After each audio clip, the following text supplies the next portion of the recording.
adoro calor, eu adoro calor. Aqueles dias que estava 40, eu estava no céu. Eu tava morrendo, pelo amor de Deus. No céu. Teve um tempo que faltou uma água, parou de chover completamente. Eu estava tão feliz, depois eu ficava pensando, será que eu sou a culpada disso tudo? Porque eu sempre quis que não chovesse nunca mais na vida. É que aí, Mas o meu amigo africano fazia assim, não, Sônia, sem chuva não há vida. No país, na região dele, eles ficam anos, então realmente a situação fica extremamente precária por causa da falta d'água. Não, Sônia, sem chuva não há vida. Ui. E é verdade. e falando em africano, você conhece a Festa da África de São Carlos? Não, acho que eu nunca fui. É uma festa preparada, tem uma comunidade lá, né? Tem Congada? Africana, de Como é que chama? alunos da USP e da UFSCar. Cascar. Não Cascar. conheço. Eu participei da Congada em São Carlos. Legal. Milênio, você não era nem nascido, meu filho. Você já participou de Umbigada? Não, mas já fui rainha do maracatu. Olha que legal. Então, aqui em Araraquara tem um grupo tradicional de Umbigada, que conta umas histórias bem legais, assim.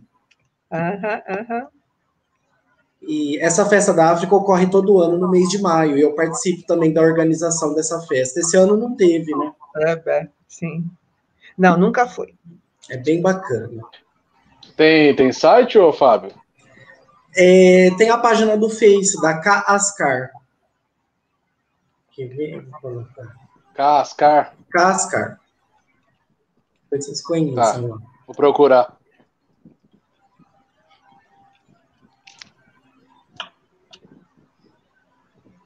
Tá, vi aí. Eu tô no celular, viu? Você tá sem Liga o microfone, Flávia. Microfone.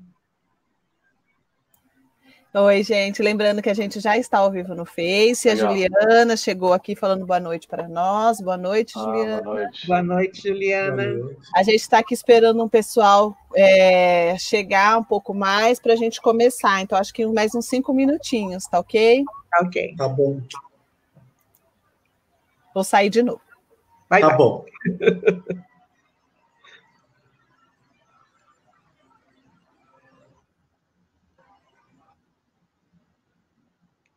Eu fiquei sabendo que vai ter uma entrevista do Obama. Vocês souberam disso? Hoje no Conversa com Bial. É hoje mesmo? Conversa com Bial. Tá. Eu vi o comercial, vi uma postagem. Vamos ver, né? Vai estar o Silvio vai estar lá. Vai estar um monte de gente que a gente conhece. Não é só o Bial, não. Não. Tá. Não. Bom, eu sei lá por que eu sei isso, preciso pensar um pouco. O meu WhatsApp é tão complicado, é tão cheio. Mas o Silvio vai estar lá, Silvio Almeida. Vai ter um pessoalzinho. Não... Ele só fez assim, pessoal, esteja lá porque a gente vai entrevistar o Obama. Mas já faz algum tempo que eu fiz. Aliás, o canal do Silvio tá legal, hein? Do Silvio Almeida, no YouTube. Tá? Ok. Teve uma entrevista do Mano Brown, foi a que eu vi, depois teve mais uma. E ele faz vídeos de 8 minutos, dura um pouquinho mais que 8 minutos. Mas ele explica alguns conceitos ligados à política, ao direito e tal. Tá muito bacana o canal dele. Ok. Eu só lamento essa gente não querer ser político, né? Porque já pensou como é que não ia ser bom? Mas, segundo o meu amigo, o que você quer? Você quer que todo mundo o odeie? O Silvio diz que... Eles conhecem política, mas não conseguem fazer aquela coisa que político faz, né? Ele andou falando uns dias aí que falaram que ele podia ser vice do Ciro e tal. Ele não declarou nada e começou a receber um monte de críticas. Ele não entendia por quê, e até ontem, né, não sei, hoje ele falou que é improvável que ele seja candidato a alguma coisa, né? Ciro? Uau, ele é do partido do Ciro? Acho que ele não é filiado, não. Eu também, eu duvido. É que eles andaram conversando, acho que teve alguma entrevista um tempo atrás, troca de tweetada, alguma coisa assim. Por isso que começaram a aventar a possibilidade, mas eu, de pista mesmo, não vi nada. O Haddad está correndo atrás, pedindo, pelo amor de Deus, para o governador do Maranhão. Mas ele não quer nem saber. Presidência nem morto. Que é o governador que mais voto ganhou no Brasil inteiro, né? Mas o Haddad, até a última vez que o Haddad falou, ele não conseguiu convencer o cara.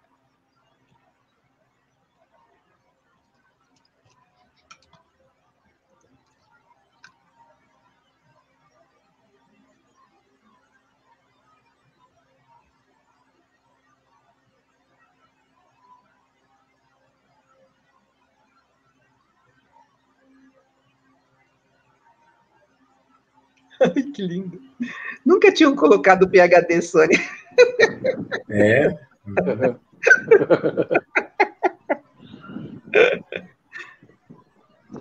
Tem que pôr.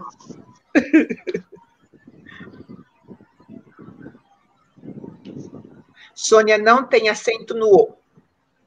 É verdade. Eu acho que eu esqueci de falar isso. Tá? Corretamente deveria, mas o idiota que fez o meu registro não pôs, e aí eu não posso usar. Já fui, inclusive, já falaram, não está aqui no teu registro, você não pode botar no teu nome. Por lei, né? Porque não está no registro. Não está na identidade em lugar nenhum, é tudo sem acento.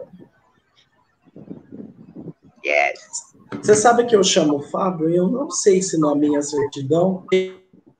Dá uma olhada, se não tiver, você não pode. Como é que está no teu RG? O teu RG está certinho, porque eles seguem a certidão, né? Seguiam, agora quem preenche teu RG é você mesmo, né? E a minha amiga falou que agora a carteira de motorista é no celular, que agora ela já fez a nova, né? E não tem mais papel. Eu acho isso tão bom, porque às vezes a gente esquece, né?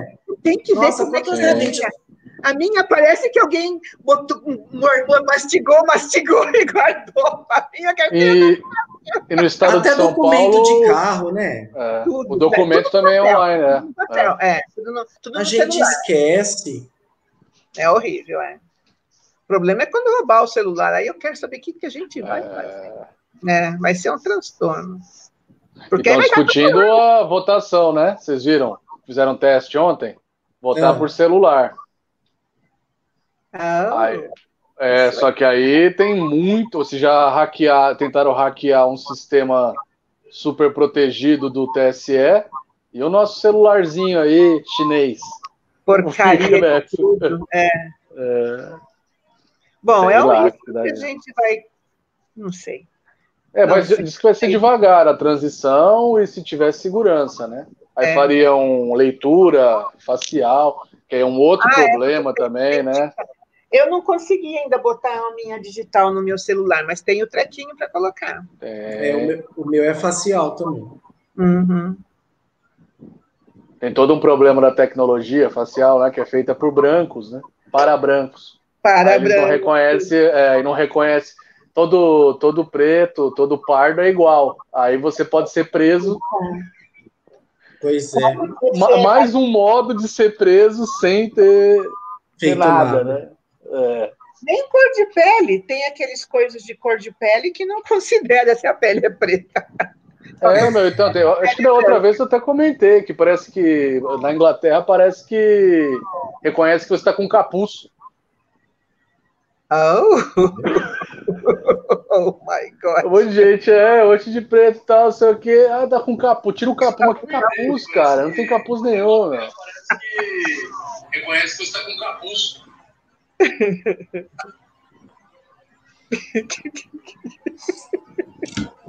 A gente tem que rir, né? O que a tem gente que rir. É tem trágico, que rir, né? porque vai fazer o quê? Como diria o seu Omar, trágico. Trágico. Vocês já ouviram a música nova da Alicia Keys? Não. The Best Way to Die? A Better Way to Die. Ela fala, com todos esses assassinatos, né? Pelo menos vai ficar jovem para sempre. Você escolheu a melhor forma de morrer. Rápido, tchau. Né? Não tem escolha, nem sabe por que está morrendo. Sim.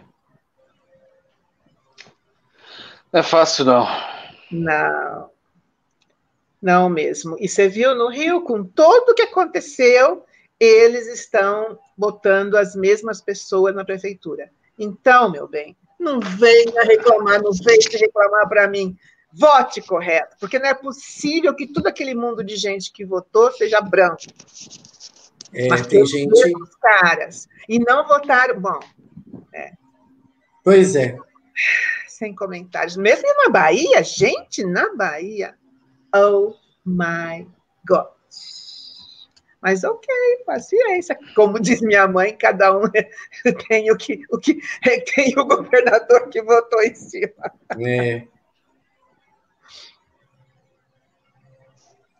Você votou no homem, então aguenta. Bom, eu acho que a gente já pode iniciar, né? Ok. Legal. O pessoal já vai estar chegando aí, já comentando. Bem, pessoal, boa noite. Né? Eu quero dizer que eu me sinto muito feliz, né? Nesse dia, que é muito significativo, por sinal, porque hoje, 16 de novembro, é a data do Dia Internacional da Tolerância. Não sei se vocês sabem, né? Porque foi no dia de hoje que foi criada a Unesco, né? E que os países assinaram aí, né, um acordo para que a ciência, a cultura e a tecnologia fosse usada para cultivar, né, a tolerância entre os povos. Então, hoje, 16 de novembro, é o Dia da Tolerância Internacional. E o interessante é que a gente está nessa semana também do Dia da Consciência Negra, né, que é 20 de novembro, a data oficial, né, da morte de Zumbi dos Palmares. E aqui em Araraquara a gente tem, nesse mês de novembro, já há alguns anos, é feriado municipal aqui, salvo engano, desde 2007, e esse mês, então, é repleto de atividades, de cunho cultural, de cunho educacional, procurando, então, falar sobre a cultura africana, afro-brasileira, negra, né, do nosso país. E hoje a gente inicia essa semana com essa atividade, envolvendo vocês dois, professora Sônia Guimarães, professor Álvaro Duque. Então, quero agradecer, né, pelo aceite da participação nessa atividade que abre aí as nossas atividades nesse novo contexto, né, de pandemia, em que tudo é online, mas que também permite que vocês que, embora morem longe de Araraquara, possam participar também aí das nossas atividades, né? Eu queria, então, destacar a importância, né, já que hoje é o Dia da Tolerância, então destacar a importância que se tem em falar da cultura afro-brasileira, cultura negra brasileira, né, que tem por objetivo ressignificar, né, porque quando a gente fala em cultura, as pessoas, cultura negra principalmente, as pessoas só falam de samba, de carnaval, de capoeira. Isso faz parte, mas não é só isso. Então, por isso eu fiz questão de abrir essa semana trazendo uma pessoa formada aí na área das exatas, né? Trazendo o professor Álvaro também, que tem uma formação bastante interessante aí na parte de história, de cultura brasileira, e que vai contribuir para a gente valorizar a nossa cultura, mas não a partir do senso comum, né? Mas é reconstruir essa consciência negra, reconstruir essa identidade, essa noção que a gente tem de cultura negra, que fica restrito, né, a alguns nichos, e não é só isso, né? Então, eu gostaria de agradecer. Professora Sônia, gostaria de se apresentar? Olá, pessoal. Eu sou Sônia Guimarães, professora de Física Experimental do Instituto Tecnológico da Aeronáutica, e é um prazer enorme estar aqui com vocês. Agora também o professor Álvaro. Acho que ele caiu. Deixa eu ver aqui. Aconteceu alguma coisa com ele. O Álvaro caiu. Eu acho que a gente pode prosseguir, então, professora. Ok. Você pode iniciar, então, a sua fala, aí enquanto o Álvaro vai reconectando. Voltou? Flávia está dizendo que ele voltou. Então, voltou. Professor Álvaro, boa noite, Olá. estamos na escuta. Quer se apresentar para o pessoal, Álvaro? Claro. Antes de mais nada, obrigado, Fábio, pelo convite. Fico muito feliz aqui estar dividindo aqui essa conversa com você, com a Sônia. Obrigado pelo apoio da Flávia. Então, eu sou Álvaro Duque, trabalho como professor já faz mais de uma década, né? São 16 anos. Trabalho na rede pública, na rede privada, tanto na educação básica como no ensino superior. Mas meu foco principal mesmo é ser professor da molecadinha do Fundamental 2, onde o meu trabalho me dá mais alegria. E sou formado em História, sou mestre em História pela Unesp, Assis, Terra do Nunca. Também tenho passagem por Filosofia, Design Instrucional também. Mas, antes de mais nada, eu sou um afro-brasileiro preocupado com o nosso povo, né? A gente sabe, nós pardos e pretos, o que a gente passa aí. E percebo que na pandemia a gente se juntou mais, né? Porque combinaram em nos matar, mas a gente insiste em viver, né? Isso é da Conceição Evaristo. Eu acho que isso sintetiza muito toda a nossa história aí. Tamo junto e vamos conversar e pensar juntos. Obrigado, Álvaro. Vamos iniciar, então, nossa conversa de hoje, que tem como título Minhas Histórias, Meus Desafios, né? Vocês terão a oportunidade de compartilhar um pouco das experiências de vocês e falar sobre esse tema, né, que nos preocupa nesses últimos tempos, que são as vidas negras, né? A valorização da nossa cultura e tudo aquilo que pretende nesse mês da consciência negra de novembro. Professora Sônia, a palavra é sua. Maravilha. Eu preparei aqui uma apresentação. Vocês estão vendo a minha tela? Eu estou, sim. Maravilha. Então, eu vou começar. Bom, minha história e desafios. Aí eu já vou falando tudinho o que eu fiz e que faço e que farei. Bom, como Lélia Gonçalves diz, a gente não nasce negra, a gente se torna negra. É uma conquista dura, cruel e que se desenvolve pela vida da gente afora. E como diz o meu querido Milton, Maria, Maria, é o som, é a cor, é o suor, é a dose mais forte e lenta de uma gente que ri quando quer chorar, que não vive, apenas aguenta. Bom, eu fiz a licenciatura em Física, duração plena em Física, na Federal de São Carlos, que foi onde apareceu meu primeiro desafio, a minha primeira dificuldade, iniciação científica. Eu nunca pude pedir uma bolsa de iniciação científica na Federal. Sabe por quê?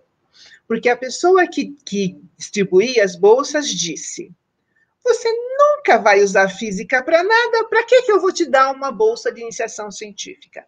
Nunca me deixou nem escrever nada, eu não ia usar física, então eu não precisava de bolsa de iniciação científica. Ela não era lindinha?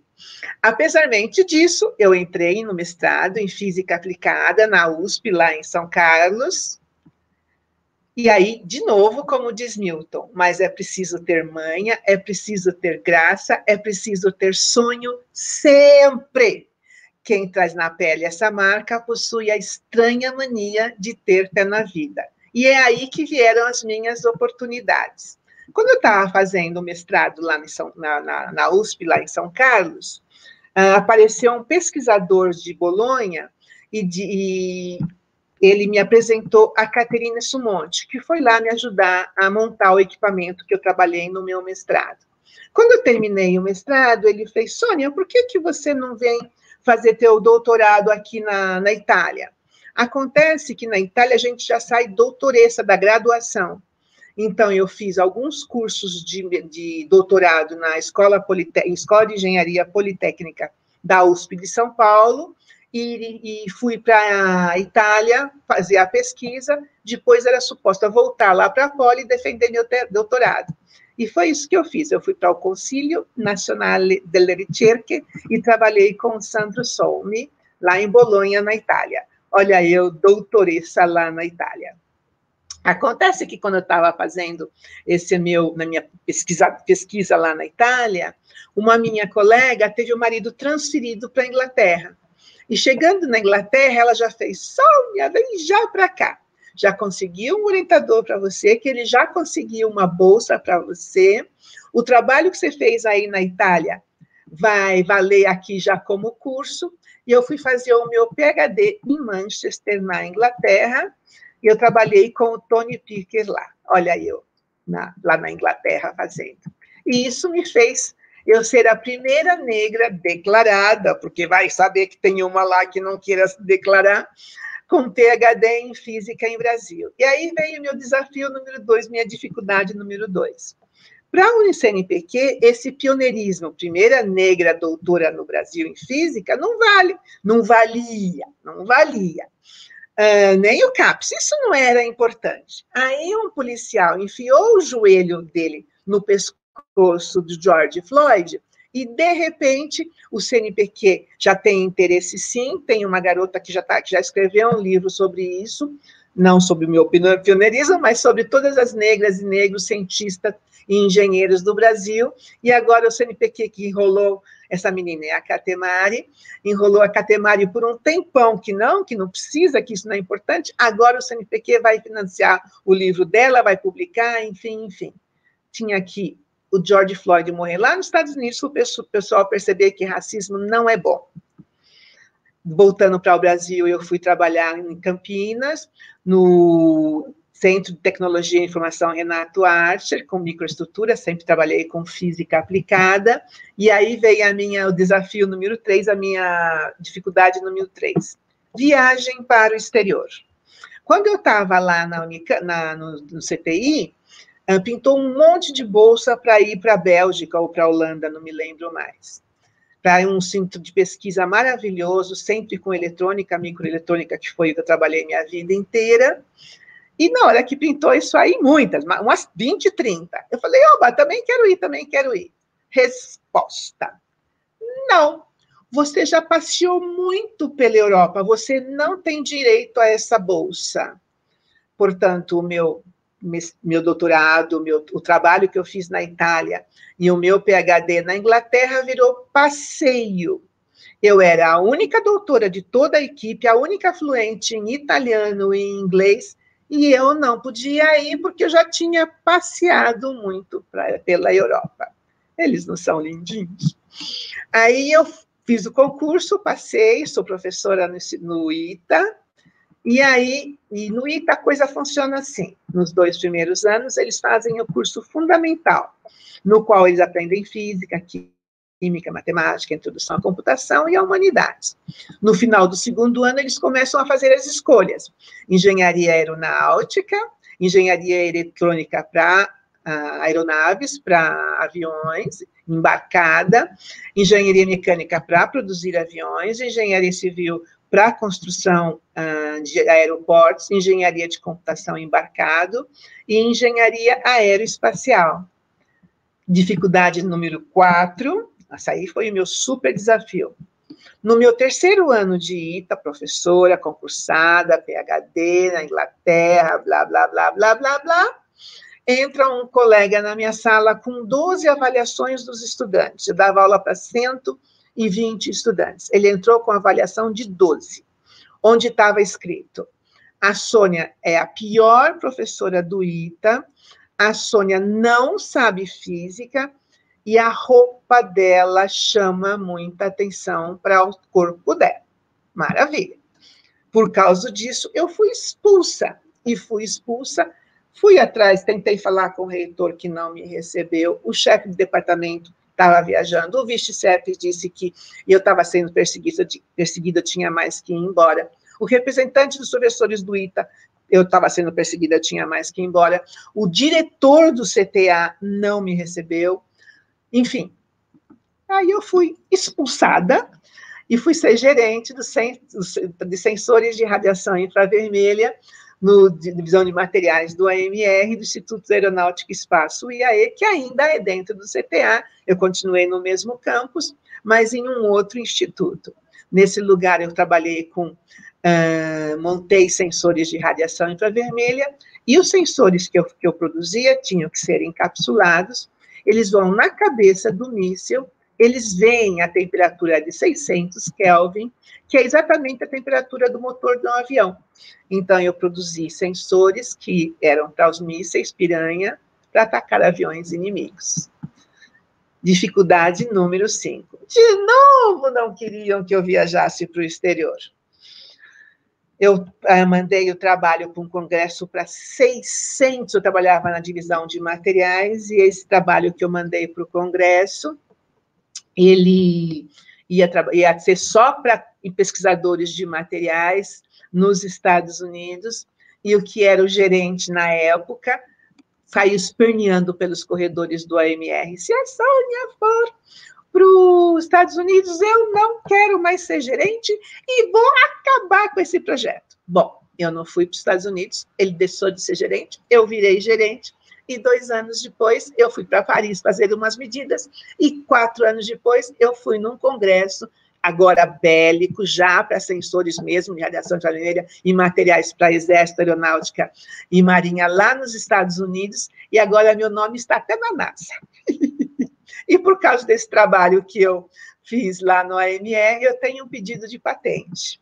Bom, depois de muitos anos, eu voltei para o ITA, normal, estou dando aula, hoje eu estou dando aula, aliás, eu tenho um monte de relatórios para corrigir, mas aí vem a minha dificuldade número 6, meu desafio número 6. Por causa que eu fui expulsa há décadas atrás, os professores me tratam como se eu fosse uma energúmena, uma idiota, a pessoa mais besta do mundo. O técnico do laboratório se dá todo ao trabalho de não querer nem montar o laboratório quando as aulas eram presenciais. Os alunos acham que podem me expulsar novamente. Para vocês terem uma ideia, uma das últimas minhas avaliações avaliou ruim até curso que eu nem dei. Eu não dei o curso e tinha lá a avaliação da professora Sônia. Eu falei para a chefia: que diabo, eu não dei esse curso, como é que eu fui avaliada nele? A chefia: eu não sei quem é que tem acesso a essas coisas. Ele não sabe. Mas é preciso ter força, como diz o Milton, é preciso ter raça, é preciso ter gana sempre. Quem traz no corpo a marca, Maria Maria, mistura a dor e a alegria. E aí vem só alegria. Eu sou conselheira fundadora da Afrobras, mantenedora da Unipalmares, que tem 80% dos estudantes negros. Essa foto aqui é a foto mais linda do mundo. Essa foto foi tirada há 60 dias de completarmos 120 anos da abolição da escravatura, e foi nesse dia que a primeira turma da Zumbi se formou. 126 formandos com 89% de negros. E no ano 2000, quando o Brasil fez 500 anos, houve um mundo de comemoração, blá, blá, blá, tudo isso, mas ninguém lembrou de homenagear ou fazer qualquer coisa para os negros que foram trazidos para cá como escravos, os africanos que foram trazidos para cá como escravos. Então, a Afrobras criou o troféu Raça Negra e eu ganhei. Olha aí, com o troféu Raça Negra aí, tão bonitinha. E isso, me fez um pouco famosa. A Maju sabe o meu nome, ela me chama por Sônia. As globais me conhecem, até a coisinha lá da cultura me conhece. Eu tenho aqui a esquerda, a esquerda, o Prêmio Nobel da Literatura de 1976, e o reverendo Jesse Jackson é meu amigão. Toda vez que ele vem aqui, sou eu a tradutora e intérprete dele. Bom, quando fez 50 anos que o Martin Luther King fez o discurso Eu Tenho um Sonho, a Afrobras queria dar o troféu Raça homenageando ele, e veio a filha dele para receber esse troféu. No primeiro dia que ela estava aqui, ia ter um jantar no hotel em homenagem a ela, um monte de repórteres, etc.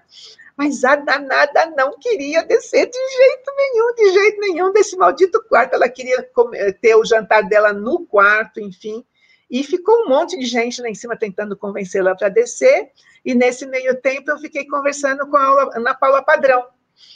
E contei todas essas coisas que eu estou contando para vocês, eu contei para ela.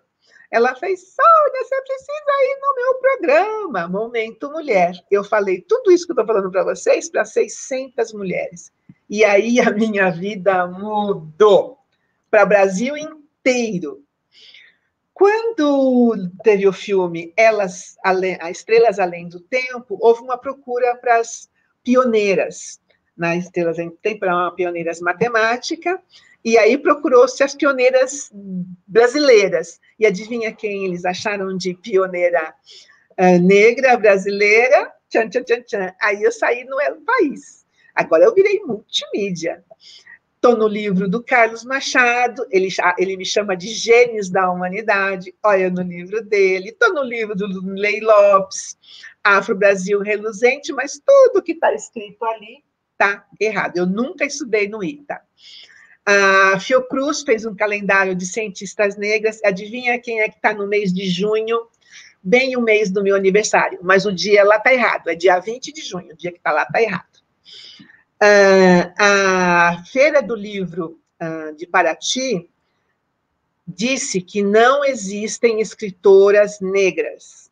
Negro não escreve literatura para eles. Aí a professora doutora Giovanna Xavier fez um catálogo de intelectuais negras visíveis para falar, não, tem muita escritora e intelectual negra, e me colocou lá. Não sou nem escritora, nem intelectual, falei tudo isso para ela, mas ela botou área, educação universitária. Então, tá certo, é isso mesmo que eu sou. A escola onde eu fiz a Federal de São Carlos, onde eu fiz a faculdade, me homenageou em 1917, e a Semana da Física foi tudo eu. Eu dei cursos, dei palestras, foi o maior legal. Voltei para lá depois de muitos anos que eu não ia a São Carlos, voltei lá. Foi muito legal. E a recepção ao calouro da Engenharia de Física desse ano tem eu lá no cartaz. Olha eu embaixo da Curie. Sou eu que estou ali. O Coletivo Negro, Sônia Guimarães, o Coletivo Negro do Instituto de Astronomia, Geofísica e Ciência Atmosférica e Instituto de Física da USP, tem o meu nome, Coletivo Sônia Guimarães.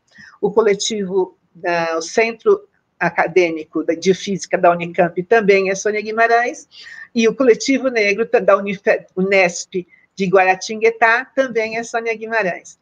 Continuo multimídia, participei do TED, compartilhando ideias da Flávia Oliveira, do canal Futura. A Silmara Helena, do Sintonia Fina, fez um também comigo, Mulheres na Ciência, Histórias e Desafios, só que ela tem que fazer até 2 capítulos, porque eu tinha tanta coisa para contar, que ela tem que fazer em 2 etapas. Fui na conversa do Bial, gente, vocês não fazem ideia quando eu voltei desse Bial, como que o pessoal do ITA estava nervoso, queriam que eu me retratasse, tudo, disseram que eu disse lá era mentira, porque no ITA não tem racismo, não tem machismo, não tem homofobia, ha. Mas depois que eu falei tudo isso que eu falei, pelo menos agora falei tudo de novo lá na reunião, o pró-reitor da graduação me chamou lá para que tinha que me retratar e tudo, aí eu contei para ele tudo o que aconteceu comigo. Não preciso me retratar, ninguém falou mais nada, está todo mundo quieto. E para não dizer que eu só vou para a Globo, eu também fui para o Jornal da Record, eles fizeram um especial, 3 brasileiros vencem o racismo, e o único repórter negro veio de Brasília para me entrevistar lá no ITA, e essa menininha daí do meu lado é a Késia. Eu dei uma palestra, ela é smartana, ela tem bolsa do Smart, Smart são bolsas que um dos donos da Ambev dão para os melhores estudantes das escolas públicas. Ela é uma smartana e estava na palestra que eu dei para esses bolsistas, e agora ela está fazendo física da Federal. Eu já influenciei a cabecinha da menina. Aliás, agora ela deve estar quase se formando. Essa é a Késia. Também, para não dizer que eu fico mudando, eu fui para o Capital Natural da Band News. Eu sou multimídia em multicanais. E isso foi a coisa mais legal que aconteceu esse ano aqui. No dia 25 de julho, Dia Internacional da Mulher Negra, Latino-Americana e Caribenha, adivinha quem estava no Instagram do Lázaro Ramos? Olha eu aí, ó, bem no cantinho superior, esquerda. E detalhe, eu estou antes que a Thaís, ele me botou na frente da Thaís. Vocês aguentam um negócio desse? Eu não aguento. E Juliana Taques Gomes criou o Female Science Proposta de Sequência Didática. Ela é estudante de mestrado profissional em ensino de física e matemática pelo Instituto Federal de São Paulo. Ela é orientada pelo Dr. Gustavo Isaac Kilmer. E esse Female Science é um joguinho. Aqui está o site de jogo. É um joguinho de cartas. E adivinha quem é uma das cartas? Moá, Sonoio. É isso, pessoal, que eu queria dizer. Muito obrigada. Tchau, tchau.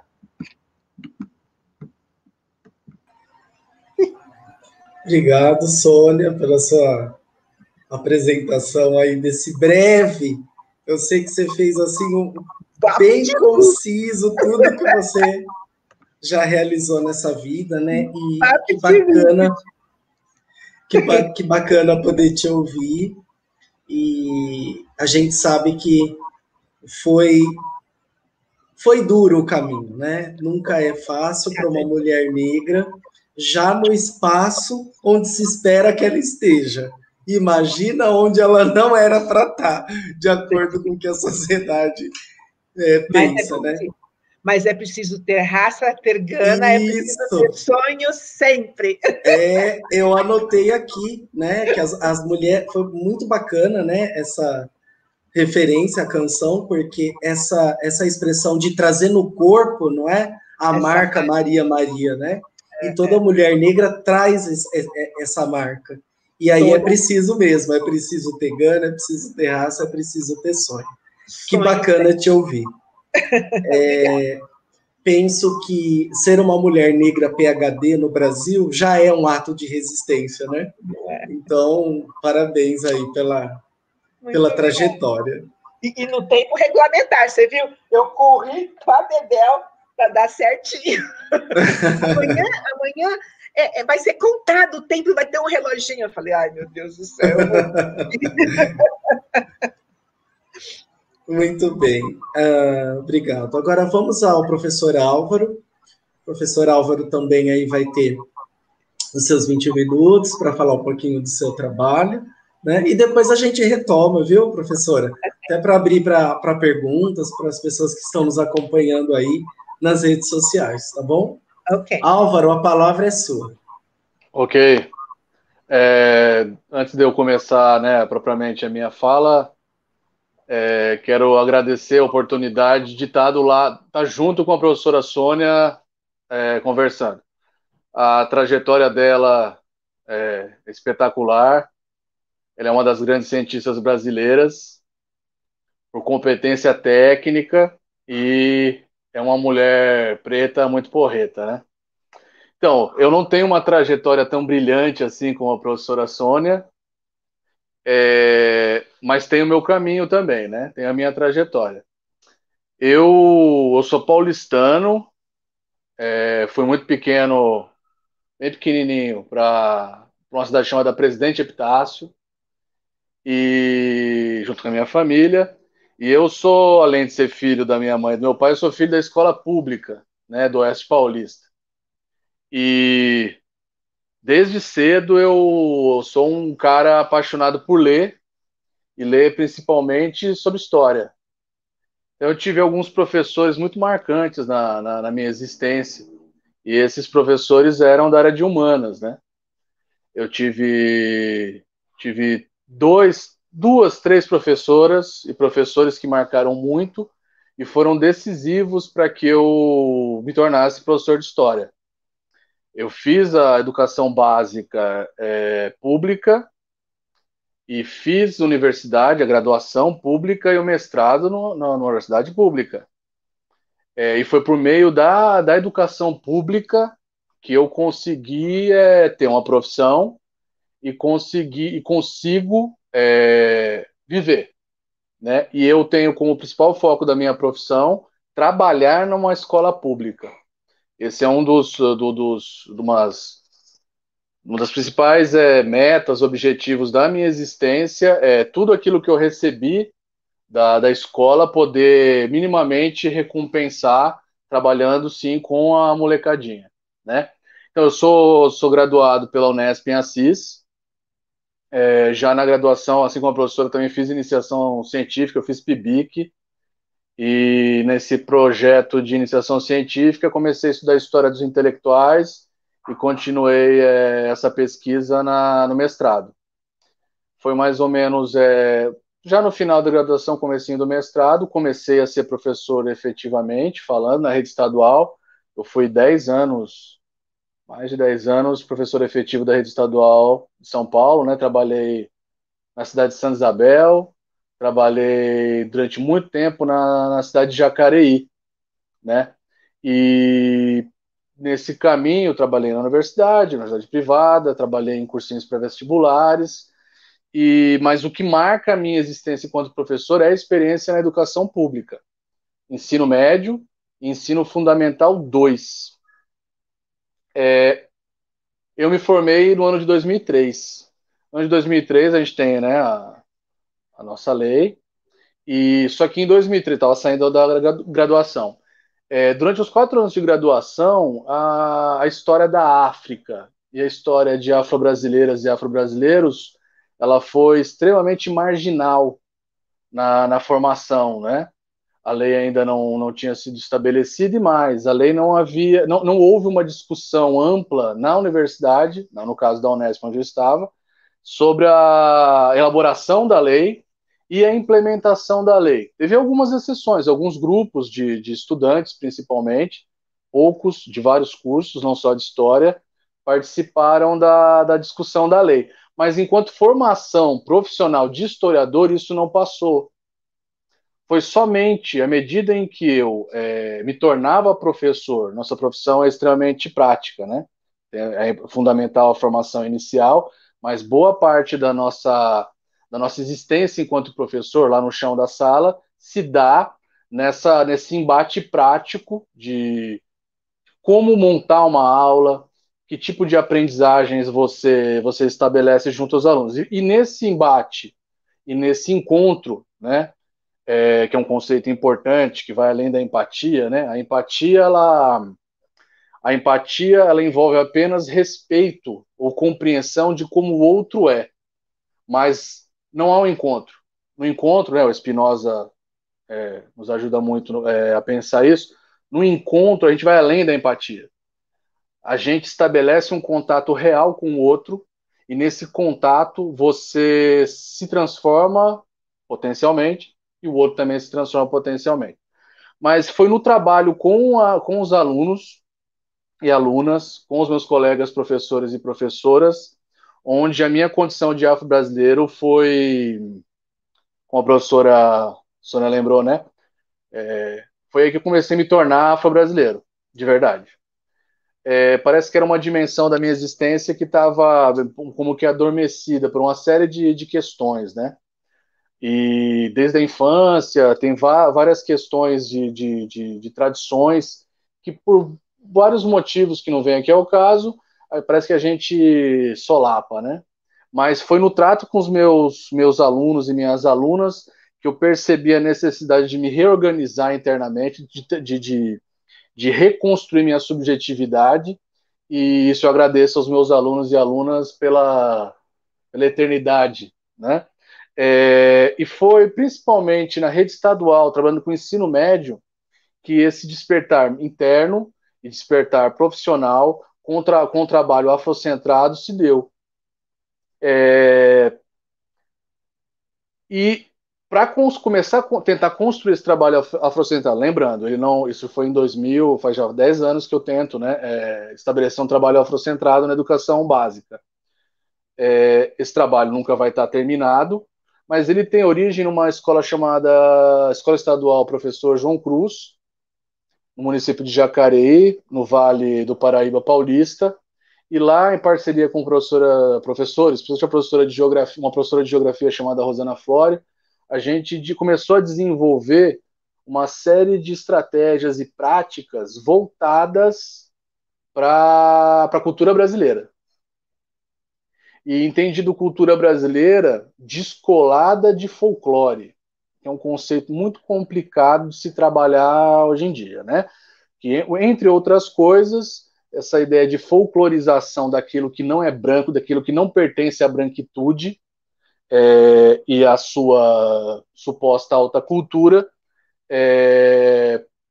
o folclore envolve essa concepção eurocêntrica.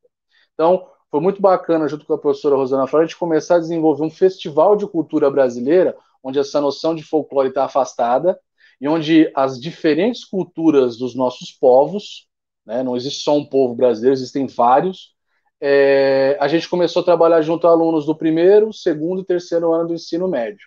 Né? E nesse processo, a gente desenvolveu, dentro de história e de geografia, dentro desse festival, uma série de atividades que envolviam desde da gente elencar figuras, personagens importantes da história do Brasil, sejam homens ou mulheres, principalmente não brancos, mas principalmente a gente estabelecer uma série de raciocínios que empoderassem nossos estudantes. Então, esse trabalho de reconhecer-se estudando história, basicamente pessoas ao longo do tempo, estudar diferentes espaços onde eu me reconheço, esse foi o principal foco do nosso trabalho. Por uma série de contingências, né, por escolhas profissionais, eu abandonei, né, a rede estadual depois de 10 anos e depois de passar num concurso público na rede municipal de São José dos Campos, comecei a realizar meu trabalho nessa rede, né? É uma rede com grande qualidade, né? Foi um baque muito grande, né? A gente tem uma série de limitações estruturais da rede estadual, apesar de ter sido muito feliz na rede estadual. Na rede municipal de São José dos Campos, que todo mundo sabe, a professora Sônia trabalha lá, é uma cidade que, hipoteticamente, é uma cidade que preza muito pela tecnologia, é uma autoimagem muito presente no município, né? Essa questão de ser uma cidade da inovação, uma cidade, né, onde a tecnologia é um bem muito valorizado. Mas eu trabalhei durante boa parte, também são 10 anos na rede, trabalhei boa parte desse período nas regiões periféricas. Então, extremo sul da cidade, também trabalhei na zona leste da cidade, e diferente da autoimagem que a cidade tem na sua periferia, nas suas margens, uma população que não é necessariamente branca.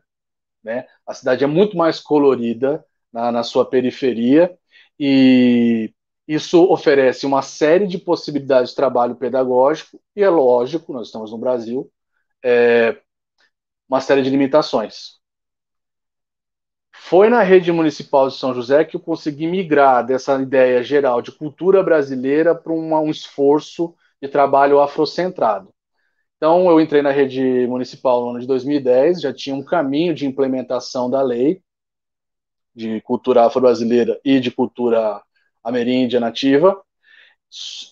Só que essa implementação, ela é, ainda hoje, em 2020, ela é repleta de contradições e de empecilhos, que vão desde a formação inicial do profissional, no caso de história, que é o meu maior foco, como também na implementação propriamente dita junto aos estudantes, né? Que não é só de história. É necessário que professores de todas as disciplinas, de todas as áreas, incorporem essa preocupação no seu cotidiano de trabalho. Mas foi na rede municipal em que eu procurei aprofundar essa minha preocupação com uma educação afrocentrada e antirracista. Então, o desenvolvimento de simulações históricas, o estabelecimento de festivais, a criação de estratégias de escritas de si, a implementação a tentativa de integração do trabalho de história com o trabalho de arte. Pensar a criança na sua multidimensionalidade. Tudo isso envolve o trabalho afrocentrado e antirracista. E lembrando, essa minha escolha por focar no chão de sala, junto aos estudantes, aí na rede municipal, com os estudantes do ensino fundamental 2, de 6º a 9º ano, ela vai ser intensificada depois de eu perceber, depois de trabalhar durante bastante tempo, seja na rede estadual, isso eu não tinha citado, e também na rede municipal, com formação continuada de professores. Esse trabalho junto aos professores se mostrou para mim não muito... não promoveu muita felicidade em mim, né? Por uma série de fatores. Essa felicidade, para mim, se dá junto aos estudantes, porque lá eu consigo perceber vários sinais de que a vida, o princípio da felicidade, a alegria, ainda pulsa, né? Sei que, e veja, eu considero que a alegria e a busca da felicidade, elas são os dois princípios básicos da aprendizagem. Diferentemente de uma escola que a gente viveu nos anos 80, no meu caso, né, eu sou de 80, e de outras pessoas que ainda hoje exercem a profissão, elas muitas vezes baseiam o seu ofício na implementação do medo e do afastamento. Eu acho que é o encontro e a alegria que promove a aprendizagem, propriamente dita. Mas então, é junto aos estudantes que eu desenvolvi uma série de técnicas, de tecnologias de aprendizagem, junto com os meus colegas de escola, tentando desconstruir uma série de princípios eurocêntricos e racistas que são inerentes à instituição escolar. Digo inerentes porque a gente tem como noção, isso foi aí que o Fábio, foi numa oportunidade que eu falei mais sobre a questão do racismo estrutural, a escola, ela faz parte de um todo. E a gente sabe que ela é uma instituição que reproduz muitas vezes uma série de relações sociais que são estabelecidas historicamente. A escola, infelizmente, ainda é uma das instituições que reproduz o racismo. E não basta a gente apenas falar, fazer palestrinhas denunciando esse fato. A gente tem que tentar, dentro da nossa finitude, dentro da nossa pequenez, enquanto profissional de educação, tentar encontrar brechas, fissuras que podem dar início a uma outra história ou a outras histórias. Mais do que a preocupação da formação de um cidadão súdito do Estado, ou mais do que uma preocupação na formação de um trabalhador apto para o mercado de trabalho, o meu no ensino fundamental 2 é basicamente, Fábio, e depois ele pode continuar que o meu tempo já foi, né? Sempre é assim. Mas era um ponto que eu queria terminar. O meu intento no desenvolvimento de trabalho afrocentado, depois que eu posso dar mais detalhes de algumas práticas, alguns materiais que a gente desenvolveu, mais do que formar esse cidadão ideal para o Estado ou um trabalhador ideal para o mercado, tentar, dentro da minha pequenez, dentro da minha finitude, estabelecer um encontro com esses estudantes que promova o novo. E esse novo não é branco, necessariamente, porque nós não temos só brancos. Então, eu encaro a sala de aula como um espaço onde a branquitude pode ser relativizada, onde as negritudes possam surgir em toda sua potência. E se isso acontecer, eu tenho certeza que a gente está mais próximo de contribuir, mesmo que um pouquinho, para a destruição do racismo. É mais ou menos essa a minha proposta, Fábio. Acho que eu fui eu me alonguei um pouco, mas é mais ou menos essa a minha ideia, que não é só profissional, né? É uma ideia não, é uma ideia prática existencial. E isso que me faz acordar todo dia às 5 horas da manhã, mesmo na pandemia. Tá certo. Não, Álvaro, eu agradeço também. Eu acho que as nossas histórias, né, e eu falo também enquanto educador, a Flávia também, né, que está aí no staff, como ela mesma disse, também é educadora. Eu acho que nós, enquanto negros, né, enquanto afro-brasileiros, nós temos que fazer a diferença dentro do espaço que a gente ocupa, né? A Sônia faz isso no espaço dela, você faz no seu, eu faço no meu, e assim nós, de maneira coletiva, né, vamos movimentando essa estrutura que nos marginaliza, né? Porque atualmente nós estamos vendo aí, inclusive estávamos conversando um pouquinho antes dessa live começar, sobre a quantidade de pessoas negras aí assumindo pela primeira vez, né, a vereança em determinadas prefeituras, outros segmentos também historicamente discriminados, ocupando espaços de poder. Então, eu acho que é isso, é a gente fazer a diferença no lugar que a gente está, e se for em espaço de poder, melhor ainda. E a sala de aula é um espaço de poder, né? A gente sabe disso, né? E aí eu achei muito bacana essa sua citação do Spinoza, porque eu também, enquanto professor, no início do ano, quando eu começava com uma turma nova, que não me conhecia, eu sempre procurava destacar para eles o seguinte: gente, nós estamos agora em fevereiro, né? Vocês não me conhecem, eu não conheço vocês, mas isso daqui é um encontro. A gente tem um encontro marcado até dezembro. Vamos tentar tornar esse encontro o menos conflituoso possível, né? Vamos tentar trabalhar numa base do respeito, e assim eu sempre fiz, né? Então eu acredito muito nisso que você falou, desse poder transformador. E nós, enquanto educadores, você como professor, inclusive depois você pode até falar um pouquinho da sua ideia brilhante, que é reunir professores que também têm postura antirracista em sala de aula, que tem a proposta de trabalhar com uma educação afrocentrada, e foi aí que eu te conheci, né? Porque eu achei muito bacana essa iniciativa, depois você pode falar um pouquinho sobre ela, e eu acho que é isso, né? A gente sabe que é por meio da educação, né? E aí eu volto de novo lá no início da minha fala, que hoje é o Dia Internacional da Tolerância.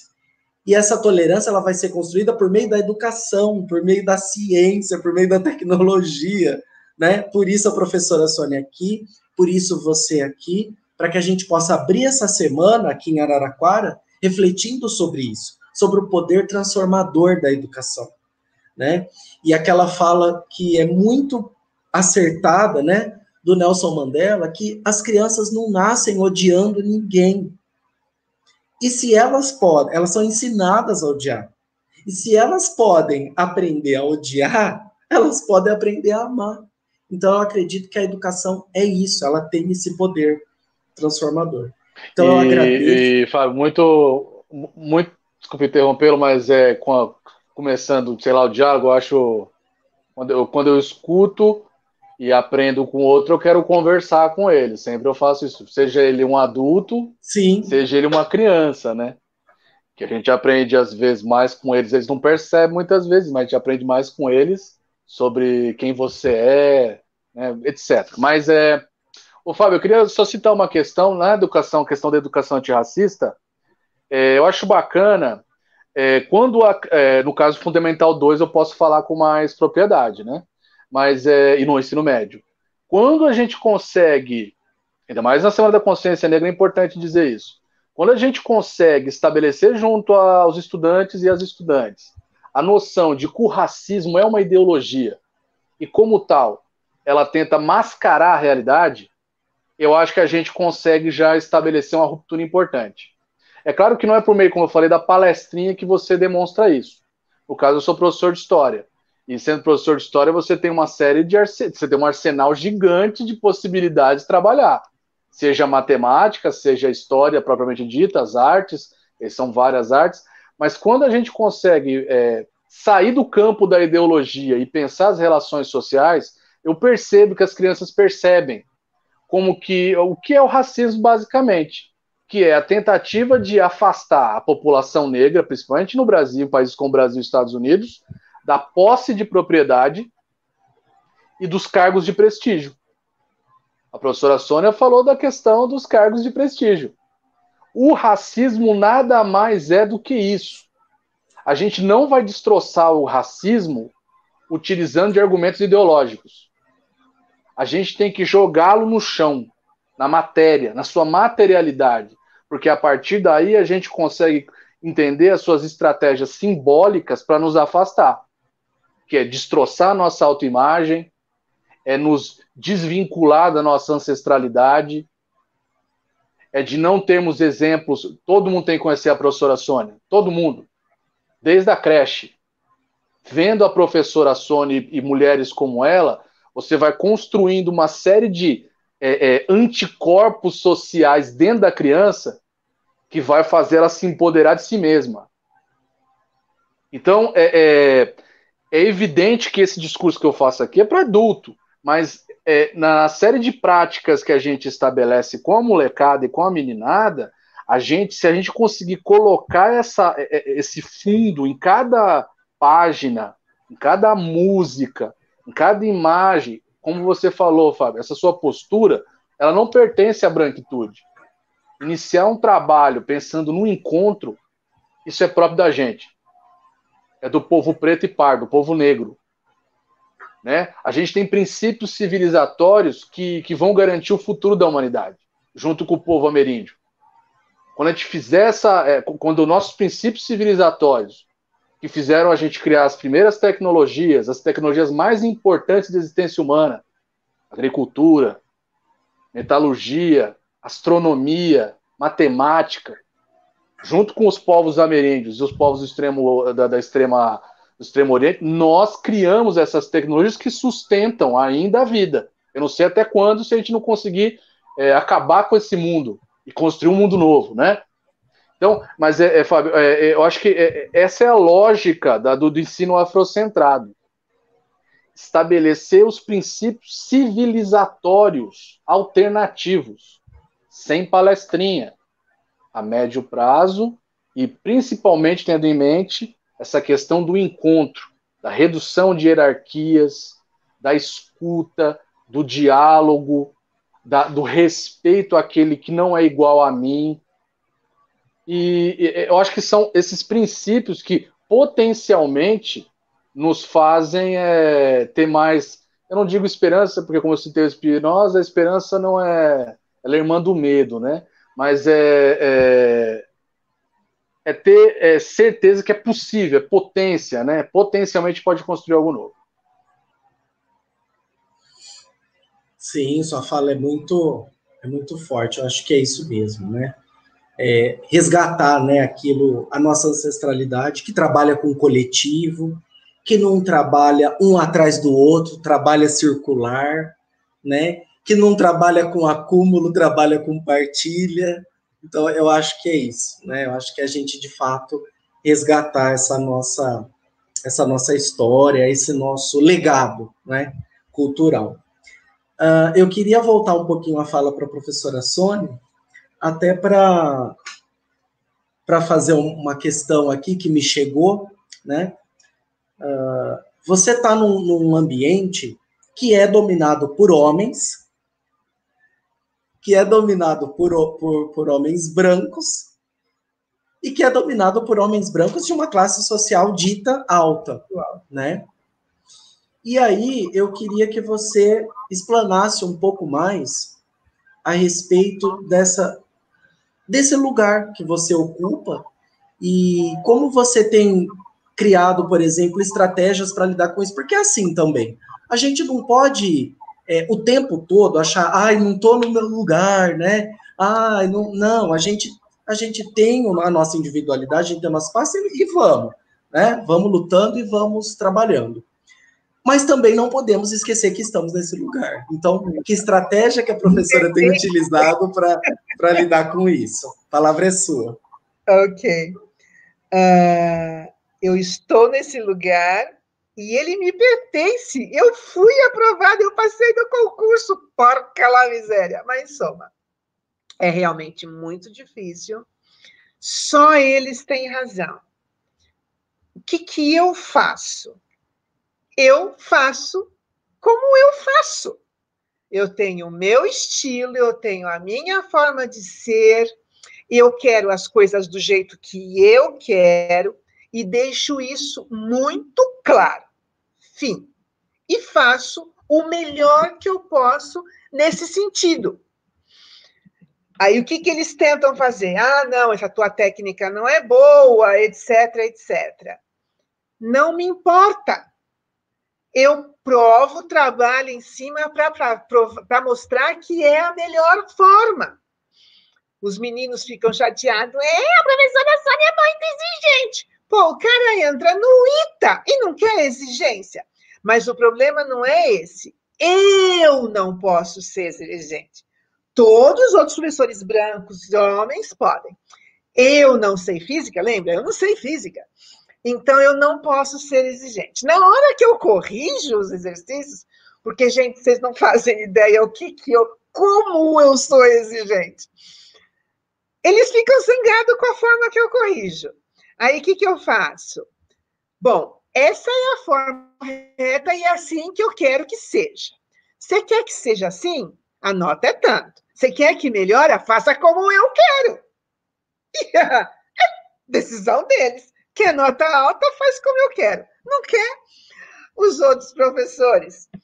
Porque eu corrijo e dou a chance deles fazerem, deles corrigirem e entregar melhor. Você é muito mãezona. Bom, um professor não fez isso e as notas foram todas péssimas. Aí ele teve que fazer como eu fiz. Mas como eu faço, mas em nenhum momento, eu vou ter que fazer como a Sônia. Não, isso aí é o jeito que ele vai fazer. Quer dizer, não tem jeito. Eles são os melhores, eles são os mais inteligentes, eu sou a pior e eu sou a pior, a mais burra. Mas o que eu posso fazer? Você quer nota alta? Você quer? Então tem que fazer como eu quero. Não adianta, não adianta, não adianta. E toda vez eu tenho que ficar impondo, colocando e falando, porque eles querem acabar comigo. Mas, como disse o Álvaro, eles prometeram me matar e eu prometi não morrer. Então, a vida continua. É demais, demais. Ô, Fábio, o professora Sônia, e aí eu pensei, naquela outra conversa que a gente teve, o Fábio estava lá, a Sônia também, eu falei dessa questão de aquilombamento, né? Quando a professora Sônia fala, eu vejo um quilombo. E se cada relação que a gente estabelece for aquilombada, a gente promove liberdade, a gente promove igualdade, a gente promove vida, né? Eu chamo esses coletivos negros que o pessoal está formando em todas as universidades federais. Tem um coletivo negro na medicina da USP. Tem um monte de negro na medicina da USP. E isso aí, sim, tem que se unir para ir vencer todos os outros, porque quantos negros tem na medicina da USP? Se eles não se aquilombarem, como é que eles vão sobreviver? Sônia, a gente tem história que a gente criou tecnologias de resistência. E agora a gente está passando por uma outra fase. Com a consolidação das cotas, a gente está passando por uma outra fase da luta. Agora vem o confronto nos espaços de trabalho, com a gente munido com as antigas armas deles. E esse choque não se dá só na universidade, é claro. Mas, por exemplo, eu posso dar vários exemplos. Eu falei disso também já com você, Sônia, o Fábio também citou. Essa questão, eu sou um homem, né, eu sou um pardo, segundo o IBGE, grande, e teoricamente eu sou violento, analfabeto, e sou apto para os trabalhos manuais, como se os trabalhos manuais fossem inferiores e não intelectuais também, que já é uma divisão que os brancos... Você se preguiçoso. Isso, normalmente eles falam isso mais dos ameríndios, né? Mas também tem pra gente também.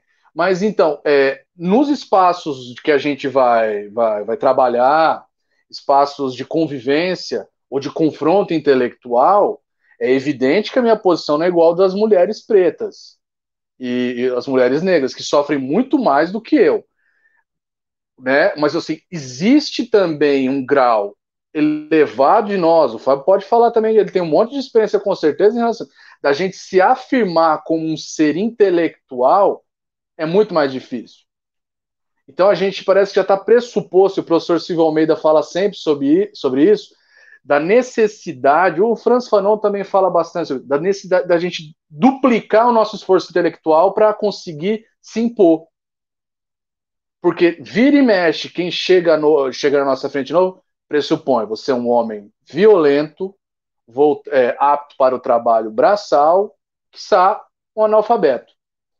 E aí são vários, isso na escola pública, na escola particular, cursinho, na universidade privada, tem várias, viram anedotas, né? Se você já tem o escudo montado, se a sua casca já está armada, mas vira anedota, mas isso muitas vezes isso agride muito a gente, né? E até a gente sair dessa agressão e ruminar é complicado. É verdade. Álvaro, esses dias, né, a professora Sônia também deve ter acompanhado a fala de uma funcionária aí da área dos bancos, né, dizendo que ela não tinha muitos negros onde ela trabalha porque não tem negros qualificados, né, e que ela, né, como eles são minoria, ela também não pode nivelar por baixo. Gostaria que vocês comentassem aí sobre isso. Álvaro, pode começar. Então, a gente vive num mundo muito. Não que o mundo tenha sido mais tranquilo em algum momento, mas a gente vive num momento em que tem gente que é fã de banco, né? Usa camiseta de banco, defende banqueiro na internet. Eu sou de uma formação materialista histórica, né? A filosofia da praxis, porque tem termos que a gente não pode usar hoje, né? E eu acho muito estranho essa babação de ovo com banqueiro, né? Ainda mais banqueiro, mas eu acho bacana essa banqueira que falou, porque ela externa aquilo que está na cabeça de todo banqueiro, de todo grande proprietário, de todo herdeiro do escravismo. Eles são herdeiros do escravismo, né? Não sei a história pessoal, não vou citar nem nome do banco para não ter complicação nenhuma. Ainda mais, né? Que a gente sabe que eu nem falei, eu disse uma banqueira aí. Isso, porque eles sempre têm as armas do direito, né? Contra a gente, né? Eu não disse várias nada, instituições foram formadas para nos caçar, né? Tem brasões dessas instituições, tá lá que eles caçam a gente, né? O Rincon Sapiência tem uma música muito bacana sobre isso, aliás. Mas então, esse argumento, ele implodiu. Ele nunca houve, nunca esse argumento foi válido, menos ainda hoje. O confronto que está rolando nesses programas de trainee, esse confronto que está rolando nas seleções de programas de pós-graduação, esse confronto que está rolando nos concursos, no caso da área de educação, para entrar na universidade, essa é a fase histórica que nós estamos. Nós estamos entrando nas áreas de prestígio profissional, as áreas de status, que normalmente eram vedadas à população negra, preta e parda, e ameríndia. A gente tem que entender isso também. Nas regiões onde a presença dos povos originários, dos povos nativos, é grande, esse confronto se dá lá também. A gente está na região sudeste, que hipoteticamente não tem tanto, mas tem, em algumas cidades isso ocorre. Mas quando a gente vai para regiões onde a densidade populacional da população ameríndia é maior, esse confronto também se dá com eles. Então, veja, a gente está disputando espaço de prestígio. A gente não é analfabeto, nunca fomos, né? A gente não está apto para o trabalho braçal apenas. Então, essa reação de banqueiras e banqueiros, porque a gente também tem que dosar muito do que a gente fala para a gente não cair num outro perigo da branquitude, que é o machismo, né? Existiram ataques não à fala dela, mas à sua condição de mulher. Isso a gente não pode reproduzir. Isso não pode. E alguns, infelizmente, dos nossos movimentos caem ainda nesse perigo, porque eles estão inseridos também numa cidade macro, né? Mas então, as cotas agora, a gente vai discutir ano que vem a questão da permanência ou não das cotas, que é uma das partes das políticas afirmativas. E a gente, depois de 10 anos, a gente está melhor posicionado no tabuleiro. A gente não pode se desviar do foco da importância. Instituições como a professora, da onde a professora Sônia trabalha, e várias outras, grandes corporações, elas vão ser cada vez mais afrontadas por um corpo de negras e negros cada vez mais munidos e que vão exigir a entrada. A gente viu na questão dos grandes meios de comunicação, algumas apareceram aí com a professora Sônia, foto. Elas são exceções e de lá de dentro elas estão lutando para ampliar espaços. Lembra aquela cena, acho que a gente conversou sobre isso, aquela cena por causa da morte do irmão George Floyd, tá lá um monte de gente na Vênus Platinada, na TV a cabo, tá lá um quadro com um monte de comentaristas e só branco, discutindo a morte do George Floyd. Hoje em dia gera um rolo tão grande que no dia seguinte eles pediram desculpa. Ah, mas é porque eles querem manter o lucro. Sim, eles são capitalistas. Mas agora eles não falam e não se mostram sem reação. A gente tem as redes sociais, que podem ajudar a destroçar a democracia, como ontem, né? Tentando atacar o TSE, mas contraditoriamente nos ajudam a promover certas lutas importantes. Então, eu acho que vai ser, Fábio, cada vez mais comum essas falas aparecerem. Eu não acho que vão sumir, porque cada vez o confronto vai ser maior. Então a gente tem que estar esperto, porque é uma janela histórica. E a gente já teve outras, né? Quem estuda história sabe. Várias derrotas não foi por inércia nossa, porque a gente perdeu. A gente lutou. E a gente teve várias vitórias. E a gente pode citar várias, mas não vou me alongar aqui. Mas eu acho que esse confronto vai se dar cada vez mais no mercado de trabalho, seja ele no ensino superior, na iniciativa privada, em todas as áreas. Bacana. Professora Sônia, quer fazer suas considerações? E até falar, talvez até fazer um paralelo com o próprio campo das ciências, né? Que também você deve saber disso, porque há poucas mulheres negras, há poucos negros na área da ciência, né? Exatamente. E isso tem muito a ver com toda essa base que o Álvaro falou. Uma menininha negra chega para a avó dela e fala: vó, eu quero fazer química. Quero ser química quando crescer. Aí a avó, o pai, a mãe, química? E vai dar aula para o ensino médio e vai morrer de fome? Aí não, né? Ela não quer mais ser física, ela quer fazer medicina, direito, sei lá.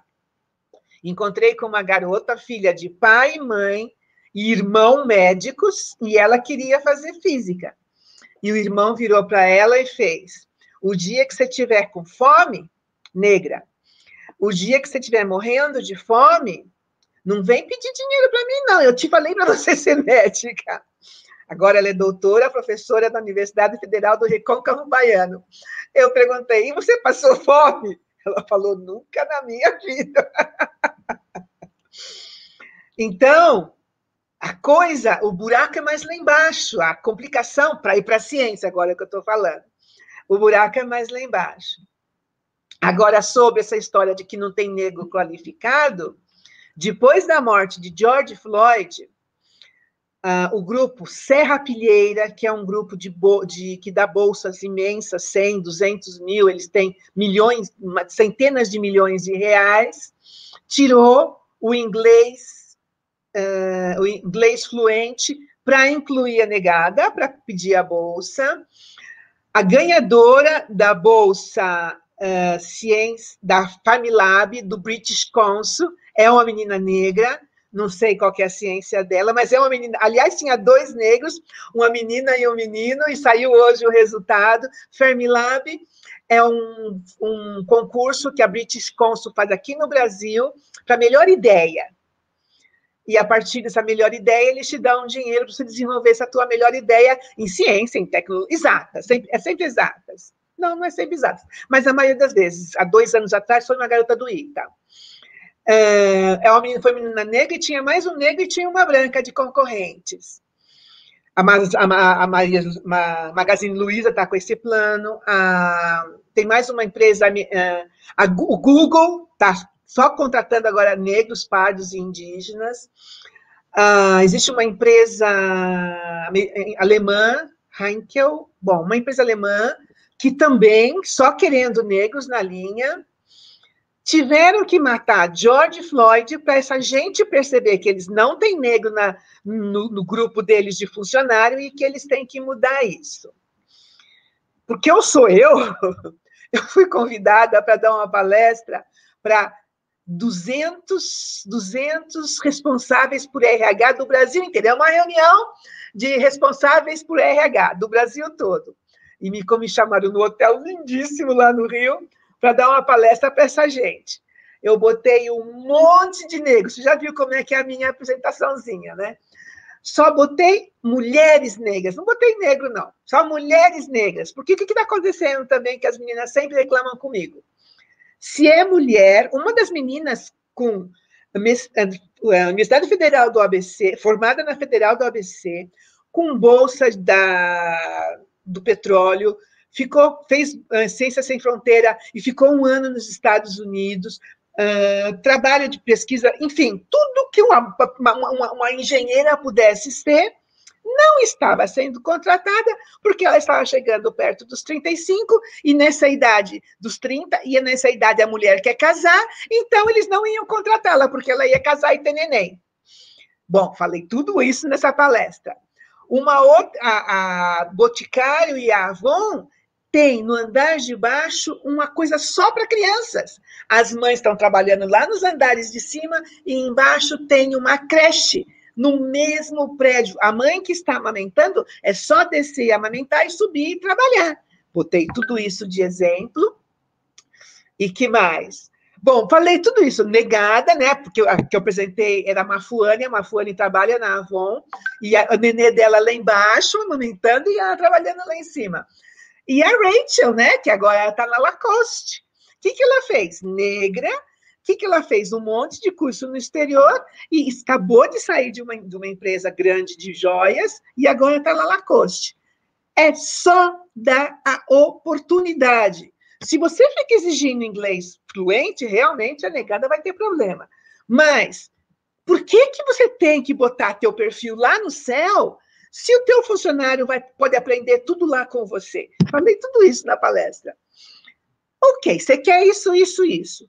Vai atrás da negada, vê quem é que está mais perto do teu perfil. Aquele que está mais perto, traga e coloque dentro do teu perfil. Porque se você não fizer assim, realmente, você nunca vai achar ninguém.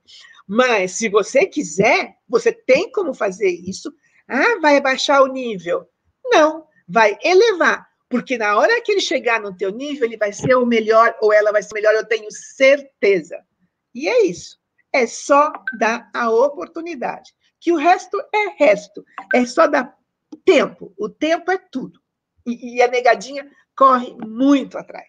Corre, e mais do que corre, consegue, chega e vence.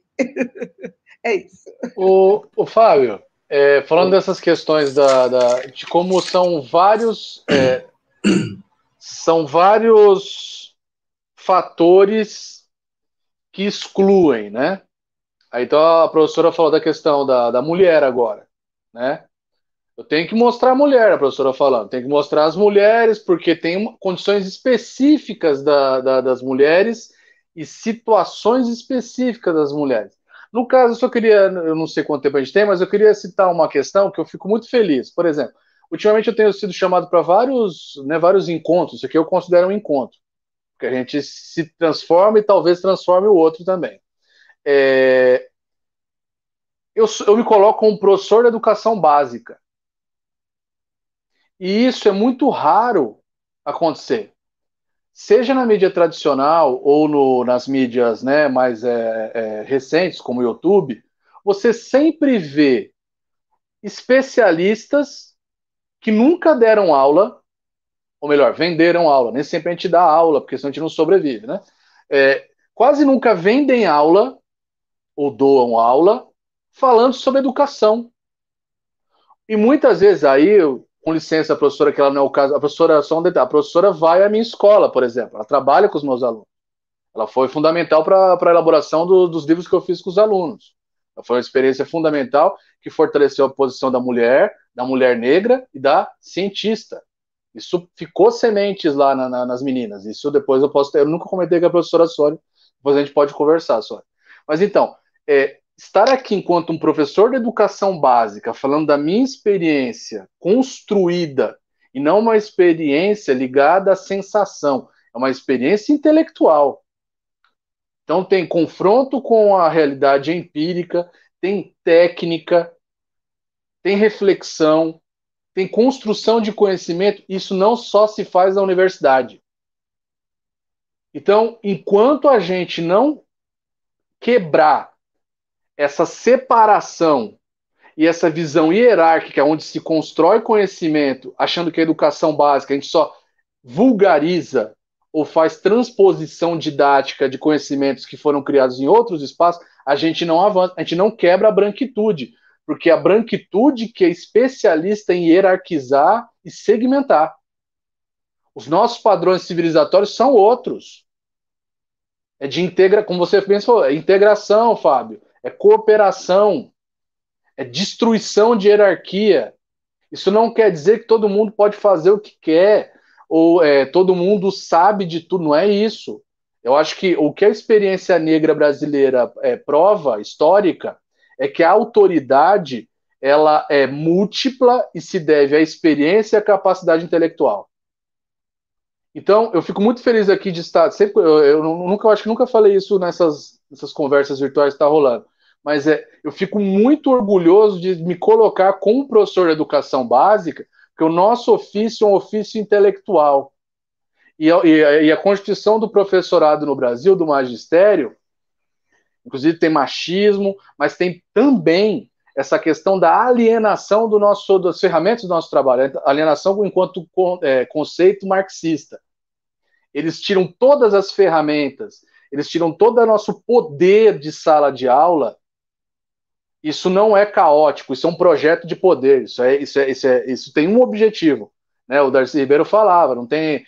A crise da educação brasileira é um projeto, né? E é um projeto eficiente. E nós e vários outros colegas conectados, nós somos forças que se contrapõem a esse projeto. E eu vejo que essa pandemia é uma oportunidade gigante, que muitos de nós estamos aproveitando. O caso é aqui, né? Nunca presenciei o Fábio aqui, estou conversando com ele há 2, 3 meses. Então foi a pandemia que possibilitou isso. Eu não vou cair naquele lance senso comum, né? Crise, CRI, aqueles papos lá, mas tem um fundo de verdade, né? Normalmente o senso comum tem uma base de bom senso, né? O duro é quando o senso comum perde qualquer ligação com o bom senso. Mas então veja, eu acho que a gente também quebrar as hierarquias, não só de gênero ou racial, mas também, né, no campo científico educacional.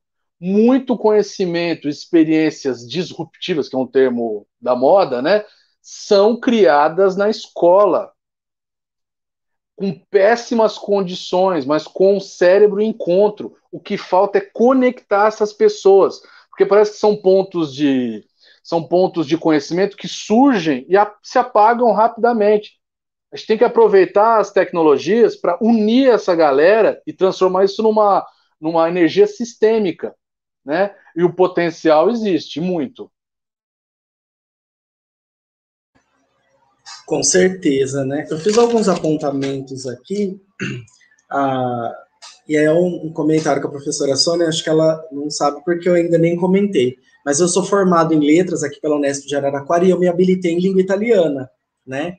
Então também falo italiano fluente. Aliás, eu já tinha estudado italiano antes, no Centro de Estudo de Línguas que tem espalhado pelo estado de São Paulo. Eu fiz italiano por 3 anos, né? Então mais 4 da faculdade dá 7. Então italiano é a língua que eu mais estudei. Inclusive, eu dei aula de italiano, né? E aí eu passei por uma situação, aproveitando aí, né, nesse tema que a gente está falando, histórias e desafios, né? Teve uma situação que entraram em contato comigo dizendo que precisavam de um intérprete português e italiano, aliás, italiano-português, que viria uma pessoa da Itália para oferecer um treinamento para os funcionários numa empresa e que precisavam de um intérprete homem, porque eles trabalhavam com uma intérprete mulher e eles não estavam, assim, satisfeitos, porque me parece que os italianos vinham de lá para cá, e aí mulher brasileira, e confundia as coisas, e não sei o quê. Eles queriam fazer uma experiência. Eles queriam fazer uma experiência, não. Eles disseram que eles queriam um intérprete masculino. Pois bem, essa pessoa entrou em contato comigo por telefone, né? Isso em 2005, 2006, não sei. E aí eu fui até a cidade, né, me vesti, assim, como se espera que um intérprete se vista e tudo mais. Apertei o interfone, me apresentei como Fábio, que precisava falar com fulana de tal, que eu tinha conversado no dia anterior. Fui liberado para entrar, aguardei ali no hall, né, e aí a pessoa veio. Pois não? Falei, oi, tudo bem? Eu sou o Fábio. Aí a pessoa, Fábio? Falei, eu sou o Fábio, a gente conversou ontem por telefone. Aí a pessoa, conversamos? Aí eu já peguei, né? Porque pensa bem, a mulher conversou comigo por telefone, estava conversando com um intérprete italiano-português. Ela podia imaginar qualquer fenótipo, menos o meu. Por que italiano, meu? Com o que você foi aprender italiano? Não é? Aí, pois Sônia e Álvaro, enquanto eu não falei que eu era o intérprete, ela não caiu em si. Aí eu falei, eu conversei com você ontem sobre intérprete. Ah, sim, pediu 1000 desculpas. Lógico. Né?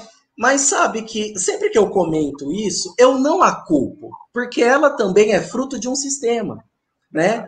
O único problema é que ela faz isso num país que tem 56% de negros, né? Então era para ela pensar que de repente podia aparecer. E apareceu, né? E aí eu digo para vocês que eu trabalhei, fiz, né? Fiz o trabalho, teve todo o treinamento. Eu pedi uma carta de recomendação, até para guardar no meu currículo tudo, mas nunca mais me chamaram. E aí eu descobri o seguinte, por meio de um técnico de segurança, que era um amigo meu, num outro espaço, que comentou comigo por acaso, olha, Fábio, eu fui na empresa X, e aí tinha um pessoal da Itália lá, eles estavam fazendo um treinamento, e tinha uma mulher lá que estava... Então, vocês perceberam? Eles preferem a mulher, com todos os problemas, branca, do que o intérprete de italiano negro, né? Então, assim, esse é um exemplo dos vários que eu posso dar para vocês, que também passou por minha trajetória. Então, eu entendo um pouco isso que a Sônia falou, né? Uma outra coisa que eu queria falar... Oi, Fábio, pode falar, desculpa, deixa eu falar. Por que você foi aprender italiano? Então, você sabe que aqui em Araraquara tem uma comunidade grande de italiano. Tem. Então, assim, primeiro por conta disso, e segundo porque o Centro de Estudo de Línguas daqui de Araraquara, agora tem mais, acho que tem mais 2 unidades. Não, acho que tem mais uma. Mas onde tinha aqui o Centro de Estudo de Línguas, tinha italiano, espanhol e francês, e eu fiz italiano e espanhol. E aí, entendeu? Um comentário para o Álvaro. Álvaro, quando você comenta sobre a questão dos brancos discutindo a morte do George Floyd, né? E aí depois pediram desculpa e tal, que é até natural, porque eles que dominam esse campo, né? A gente já pouco, mas eles não têm nem a noção, né? De vamos chamar. Mas o que é interessante é que é eles mesmos que precisam discutir a morte do George Floyd, né? Então, assim, é o que o meu pai comenta, né? Tudo bem você vir aqui ajoelhar comigo na rua, erguer o punho, mas você tem que ir lá na sua casa falar para os seus, né? Falar para os seus parar de pisar no pescoço dos meus irmãos aqui. Então, é eles mesmos que tem que discutir, né? Então, assim, embora a gente saiba que discutir questões étnico-raciais ela é uma questão de sociedade brasileira, e que nós somos a maioria, mas são os brancos mesmo que tem que discutir. Porque esse processo, essa estrutura, foram eles que o trouxeram para o país. Né? Então é eles mesmos que tem que discutir. É só um comentário aí que eu queria fazer. Só que é o seguinte, eu concordo mas eu com isso. A crítica. Só que o seguinte, tem que ter um preto e uma preta na sala. Sim. Vou dar um exemplo para você do que eu sempre uso, uso em vários lugares. Aquela, você já citei da outra vez que a gente ficou online, aquele comercial do Machado de Assis da Caixa Econômica Federal. Isso foi eu acho que foi dos 100 anos da Caixa. A primeira versão, o Machado apareceu branco, e aí houve todo o pessoal falou, mas como assim? Aí ele apareceu preto, como ele era. Por que um comercial como esse sai? Porque só tem branco fazendo. Então, você tem total razão, Fábio. Os brancos têm que discutir isso, porque são eles que colocam o joelho no nosso pescoço. Agora, o tipo de discussão que vai se fazer, se você tem diversidade na discussão, a amplitude e a profundidade do que se discute é diferente. Entendeu? Então, basta você... Aí uma outra coisa, só chamam afro-brasileiros e brasileiras para discutir questões de raça. Então, e aí você vê, tem o Tiago Amparo, você tem o próprio Silvio, aí o cara chega, especialista... Isso acontece, eu não vou me colocar, não estou no nível dos caras, a questão não é essa. Agora, quando vão conversar, fala lá com o Álvaro, se é sobre racismo, fala com o Álvaro. Então, aí, eu tenho 40 anos, eu passei 33 anos estudando, vamos considerar desde do fundamentalzinho lá. E aí querem restringir o que eu sei a questões étnico-raciais. Aí, em várias escolas, não, o Álvaro só trabalha essa questão da África e da... Como assim? Primeiro, só, como se fosse pouco, e desconsidera a sua formação. Por exemplo, você deu esse caso da questão do seu trabalho de intérprete. Teve escola que eu fui chegar para trabalhar, e cheguei, né, de boa, eu achei que eu estava adequado. Aí o cara chega, você que veio para a obra? E já aconteceu em São José dos Campos. Eu não quero tirar ninguém que trabalha com obra, não é isso. Mas é aquela coisa, na representação social da pessoa, você não está incluído. E é bacana eu citar isso porque tem gente que ainda discute se eu sou afro-brasileiro ou não. Porque dependendo da situação, eles querem me embranquecer. Mas na hora de batida, eu sou apretejado. Na hora de ascensão profissional, eu sou apretejado. Ou quando eu subo aqui em casa no elevador, a tiazinha segura a bolsa. Eu sinto isso. Desde criança. Quando eu era criança, ela falou, leva o RG. Leva o RG. Os brancos não sabem o que é levar RG. Desculpa, Sônia. Deixa eu te contar o que aconteceu comigo sobre essa história do italiano. Estava lá no aeroporto de Heathrow, na Inglaterra, e uma senhora falando italiano, desesperada por algum motivo, e uma criança assim de uns 4, 5 anos do lado dela. E eu meio que percebi, fui lá ajudá-la para ela. Ela estava para perder o avião, só no mínimo, vou te contar só a metadinha. Eu acho que de inglês ela não entendia nada e estava perdida lá. Então eu cheguei perto e falei tal coisa, tudo falando em italiano e tentando orientá-la para onde que ela deveria ir. Aí o menininho puxou assim a saia dela, virou para ela e fez assim, mãe, que língua que essa mulher está falando que eu estou entendendo tudo? Como assim, né? Eu queria imaginar que eu ia falar italiano, nem ela. E os dois já foram direitinho para o lugar. Eu creio que aquele dia ela não perdeu o avião. Mas o menininho fez bem assim, mãe, que língua que ela está falando que eu estou entendendo tudo? Ô, Sônia, uma coisa interessante também, né? Quando você fala sobre a menina que quer falar, que falou que quer fazer química, né? E dizer, mas para dar aula em ensino fundamental, enfim, básico, e passar fome, né? Eu também ouvi isso. Quando eu decidi fazer letras, né? Eu também tive uma pessoa que comentou assim, nossa, né? o Fábio é tão inteligente e vai fazer letras, como se fosse um curso de só menos importância, porque eu aprendi tanta coisa nessa faculdade de letras, me abriu tanto o caminho, conhecer a literatura inglesa, conhecer a literatura norte-americana, porque eu me habilitei em italiano, mas nos 2 primeiros anos aqui na Unesp de Araraquara, a gente fazia 2 línguas estrangeiras. Você escolhia qual você queria seguir a partir do 3º ano, né? E eu escolhi seguir italiano por já ter familiaridade com a língua mesmo, porque eu já tinha feito 3 anos antes, né? Só que eu estudei literatura norte-americana, estudei literatura inglesa, estudei literatura italiana. Então, assim, abre, né? Amplia o seu modo de pensar, né? E diferente do que se disse, eu não passei fome, fui dar aula sim, mas sendo professor é que eu tive possibilidade, inclusive, de conhecer o exterior, inclusive de descobrir novos horizontes que eu não teria descoberto se eu não fosse professor, né? E uma coisa interessante também que eu coloquei aqui, que o professor Álvaro fala, e é por isso que eu fiz questão de que ele fizesse parte dessa live, nesses 10 minutinhos que nos faltam, Álvaro, é justamente porque quando você se coloca como professor da educação básica, eu acho isso super importante, né? Eu acho que quando... eu também sou professor da educação básica, né? Dei aula de português no Estado, trabalhei 4 anos no Estado, e na prefeitura trabalhei 10. Atualmente eu estou até como diretor de escola, né? Mas numa escola de educação infantil. Mas os nossos colegas falam muito sobre valorização do professor, né? Ah, porque não valoriza o professor, não valorizam o professor.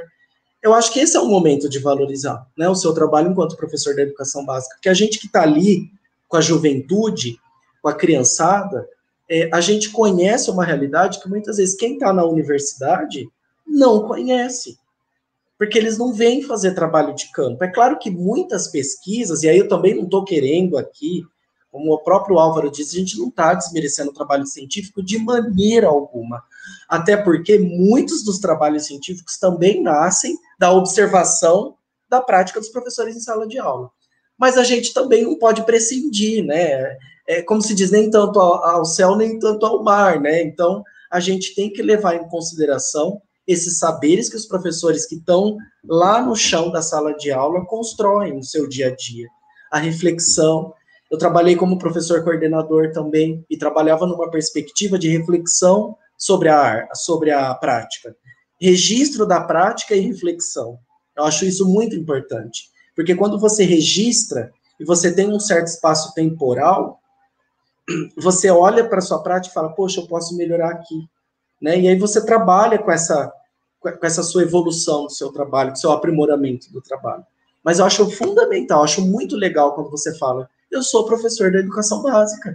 E isso não é pouca coisa. Isso é muita coisa, né? Exato. Ô, Fábio, isso não é fechar os olhos para todos os problemas que tem da nossa formação dos professores, né? Então a gente sabe que essa questão da imposição, quase que imposição da educação à distância para a formação inicial de professoras e professores, muitas vezes pode causar problemas.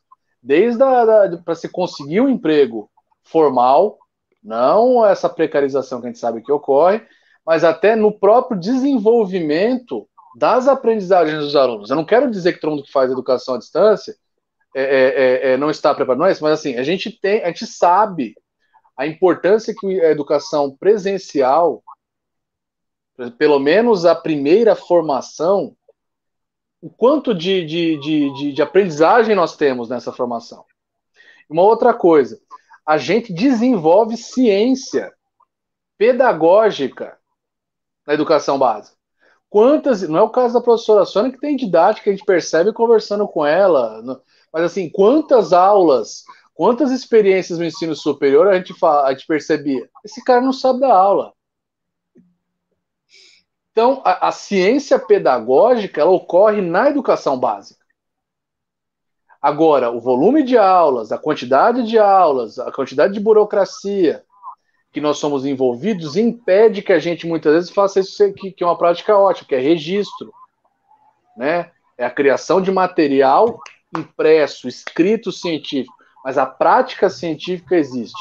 E aí, eu sei que está acabando o tempo, Fábio, você tinha citado antes, e eu tenho certeza disso, porque eu tenho contato em vocês também, com um monte de professor que tem essa perspectiva, né? O coletivo que a gente está formando de professores antirracistas, a gente tem contato com experiências lindas, riquíssimas, científicas, de promoção de práticas antirracistas e todo mundo num esforço de afrocentramento, né? Aos poucos, acho que a gente vai discutir a questão dos povos originários, povos nativos, que também faz parte de um esforço antirracista.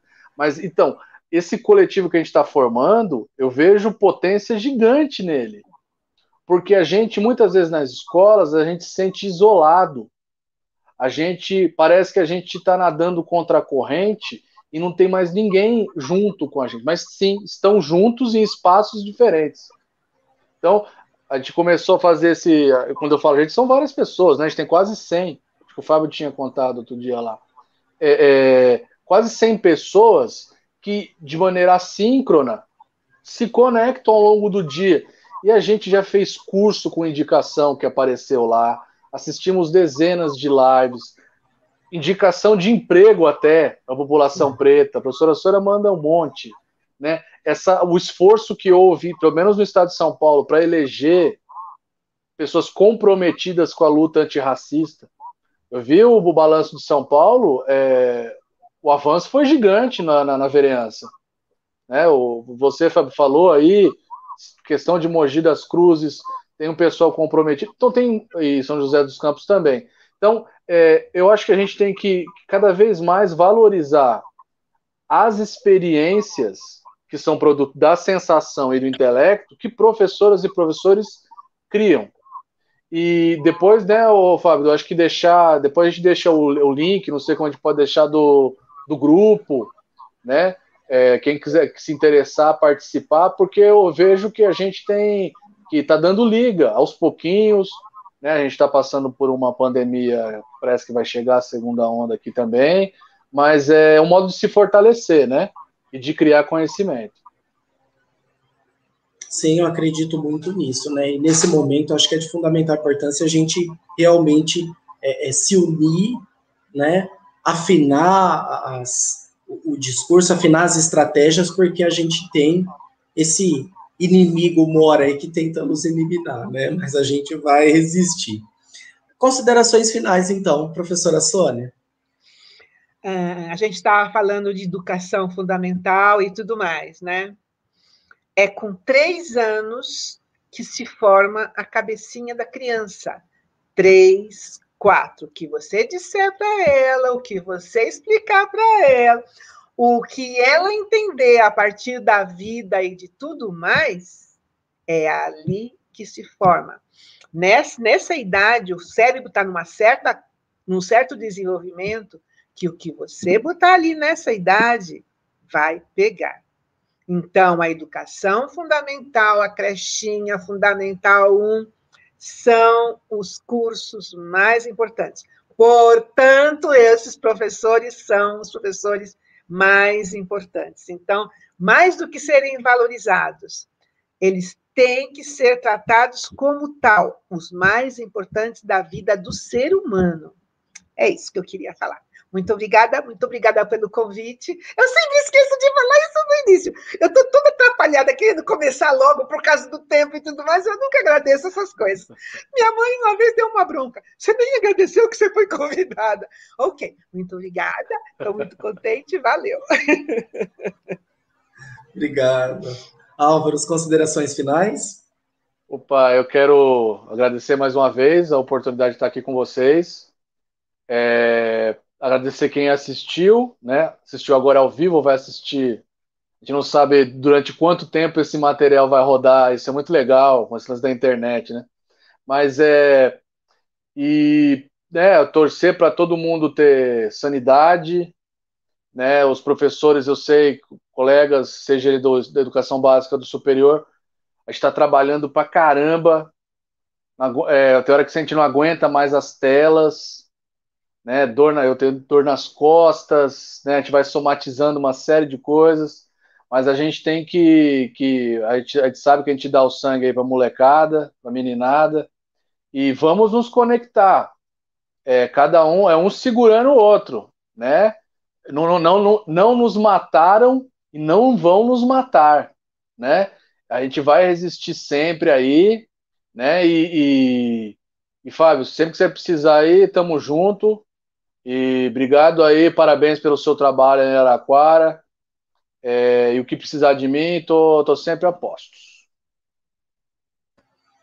Tá ok. Mais uma vez agradecer, primeiro em nome da Prefeitura Municipal de Araraquara, né, que nos apoiou aí com os detalhes, orientações de como fazer esses eventos, né?